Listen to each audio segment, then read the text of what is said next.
মাগুরার আলোচিত ঘটনা আছিয়া মামলার প্রধান আসামি হিটু শেখের ফাঁসির রায় দিয়েছে মাগুরা জজ কোর্ট।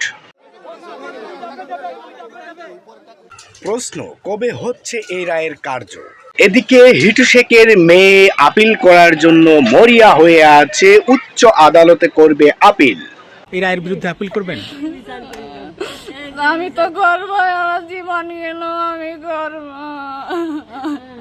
যদি হিটু শেখের মেয়ে আপিল করে উচ্চ আদালতে, তাহলে কি হিটু শেখ ফাঁসির হাত থেকে রেহাই পেয়ে যাবে? এই রায় নিয়ে, এই মামলা নিয়ে চলছে হাড্ডাহাড্ডির লড়াই। এদিকে আছিয়ার মা রায় পেয়ে মোটেও সন্তুষ্ট বোধ প্রকাশ করেনি গণমাধ্যম কর্মীর কাছে। শেষমেশ কি হতে চলছে এই মামলার, এই রায়ের এবং সেই কুখ্যাত হিটু শেখের আপডেট পেতে হলে চোখ রাখুন এবং চ্যানেলটি সাবস্ক্রাইব করে সাথেই থাকুন।